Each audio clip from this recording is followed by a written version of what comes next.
Hello students, this is Meenu, your English teacher. Today I'll explain you narration. अब narration क्या होता है? What is narration?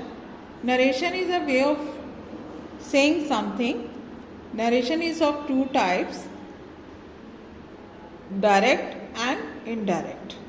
Narration is a word which is built by narrate. Narrate means to say something. Okay, narration दो तरह का होता है, direct और इनडायरेक्ट. अब डायरेक्ट और कौन सा होता है और इनडायरेक्ट कौन सा होता है, लेट्स सी. अब जब कोई भी दो व्यक्ति बात करते हैं, बातचीत करते हैं, तो उनको दो तरह से लिखा जा सकता है. कैसे कि अगर जो भी किसी ने कहा है उसके शब्दों को वैसे के वैसे बिना कोई उसमें चेंजेस किए हुए हम लिखें तो उसे कहते हैं डायरेक्ट स्पीच.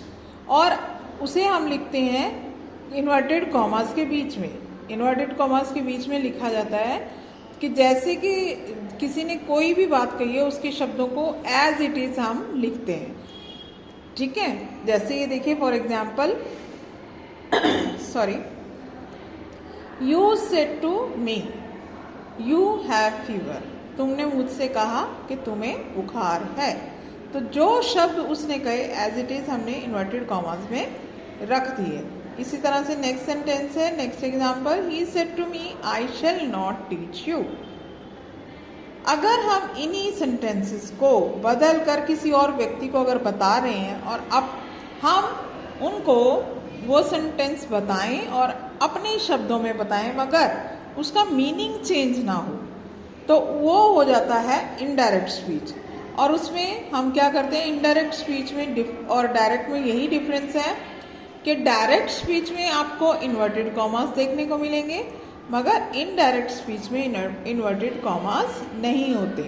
हम जब डायरेक्ट से इनडायरेक्ट बनाते हैं तो हम इन्वर्टेड कॉमास को रिमूव कर देते हैं और उनकी इसकी जगह कनेक्टर का यूज़ करते हैं. तो जब सिंपल सेंटेंसेस होते हैं, ये सिंपल सेंटेंसेस आप देख रहे हो इनके अंदर है इन्वर्टेड कॉमास में. सिंपल यानी अफर्मेटिव और नेगेटिव सेंटेंस जब होते हैं तो हम कौन सा कनेक्टर यूज़ करते हैं, दैट का यूज़ करते हैं. एज अ कनेक्टर से यूज़ किया जाता है. जैसे ये देखिए, you said to me you have fever. तो इसको अगर हम इनडायरेक्ट बनाएंगे तो ये होगा you told me that I had fever.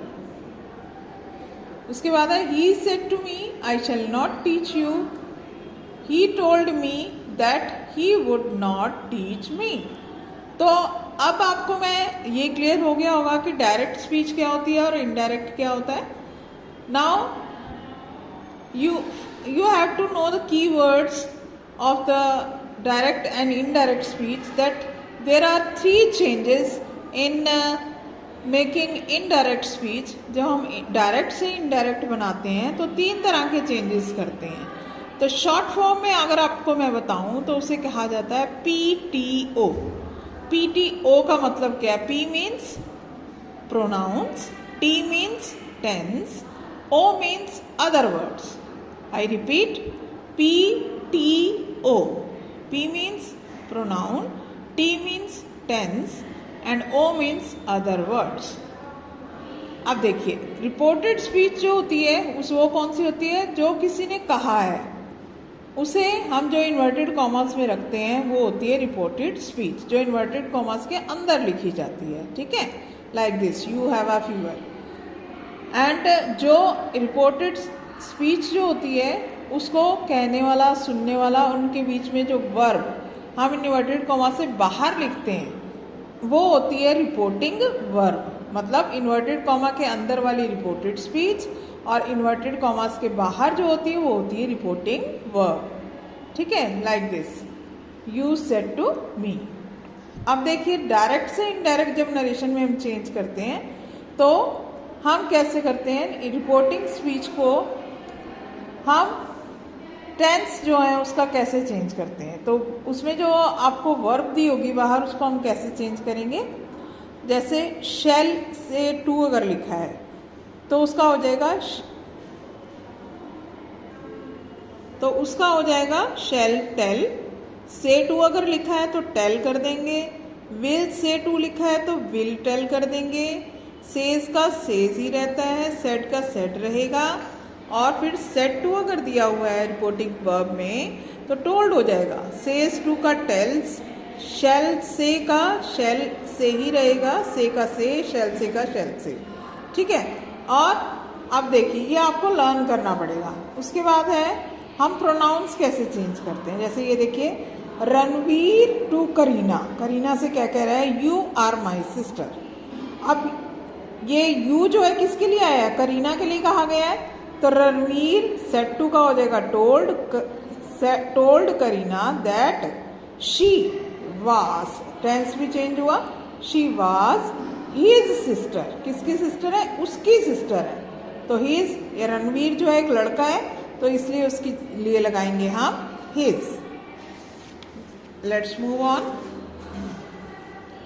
अब देखिए जैसे एग्जाम्पल है, he said to me I shall not teach you, तो सेड टू का टोल्ड हो गया, he told me that he would not teach me. The principal says Mister Singh loves his students, the principal says का says ही रहता है, that inverted commas हटा दिए, दैट लगाया, Mister Singh loves his students. इसमें हमने टेंस चेंज नहीं किया। क्यों नहीं किया, क्योंकि जब रिपोर्टिंग वर्ब प्रेजेंट टेंस में होती है, प्रेजेंट इंडेफिनिट में या फ्यूचर इंडेफिनिट में, तो हम टेंस चेंज नहीं करते हैं। I said Roma is singing a song, तो I said Roma was singing a song.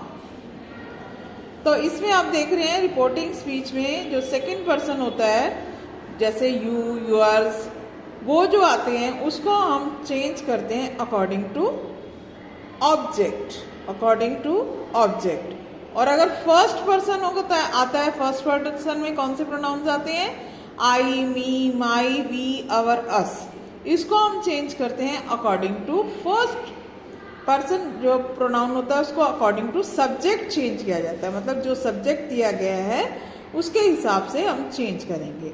और जो थर्ड पर्सन प्रोनाउन होते हैं, जैसे ही, शी, इट, दे, वी, दे, वो उनको देयर, हिज, हर, उनको हम चेंज नहीं करते हैं, ठीक है। अब आप कहेंगे कि सब्जेक्ट क्या होता है और ऑब्जेक्ट क्या होता है।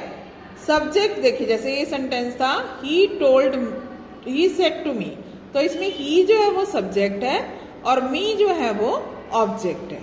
क्लियर, ही जिसने बात कही वो है सब्जेक्ट और जिसको कही वो ऑब्जेक्ट। ओके, अब ये कुछ टेंसेस की लिस्ट है जिसको आपने लर्न करना है कि कौन सा टेंस किस में चेंज होता है। इसके बिना आप ये डायरेक्ट इनडायरेक्ट नहीं कर पाएंगे। यानी सिंपल अगर प्रेजेंट टेंस है तो उसको हम उसी के पास्ट टेंस में चेंज करते हैं। पास्ट इंडेफिनिट होगा तो पास्ट परफेक्ट में चेंज होगा। इज एम आर अगर लिखा है तो वाज वर में चेंज कर देना है। हैज हैव लिखा है तो हैड में चेंज कर देना है। डू डज अगर आ रहा है तो डिड में चेंज होगा। शैल, विल, कैन, में, शैल का शुड, विल का वुड, कैन का कुड और मे का हो जाएगा माइट। और कुछ चेंजेस वर्ड्स में भी होते हैं जो हम वर्ड्स को चेंज करते हैं। जैसे अगर दिस है तो दैट हो जाएगा, दीज है तो दोज हो जाएगा। ये पूरी लिस्ट आपकी बुक में दी हुई है। ये देखिए, नाउ का हो जाएगा then, today, that day, yesterday, the previous day. तो ये सब आपको लर्न करना पड़ेगा। इसको हम कैसे कर पाएंगे, ये सारे टेंसेस और वर्ड्स जो चेंज होते हैं वो हमें लर्न करने पड़ेंगे और तभी हम इसे कर पाएंगे, अगर ये हमारे माइंड में होंगे तभी। तो मैंने आपको बताया कि डायरेक्ट स्पीच जो होती है वो होती है जब किसी के बात द्वारा कही गई बात को हम उसी के शब्दों में कहते हैं। तो डायरेक्ट और इनडायरेक्ट में क्या डिफरेंस है। डायरेक्ट स्पीच जो होगी आपको इन्वर्टेड कॉमास के अंदर मिलेगी और इनडायरेक्ट स्पीच में हम इन्वर्टेड कॉमास का यूज नहीं करते हैं। और जब हम डायरेक्ट से इनडायरेक्ट बनाते हैं तो इन्वर्टेड कॉमास को रिमूव करके उसके प्लेस पर हम एक कनेक्टर यूज करते हैं। कौन सा कनेक्टर यूज करते हैं, दैट। और ये तभी होता है यूज जब सेंटेंस जो है वो अफर्मेटिव हो या नेगेटिव हो। इंटेरोगेटिव के रूल अलग हैं, वो मैं आपको फर्दर नेक्स्ट क्लास में क्लियर करूंगी। Okay, I hope you understood. इसको आपने रीड करना है। ये आपका चैप्टर 17 है आपकी ग्रामर बुक में। Okay, please join live classes. Thank you.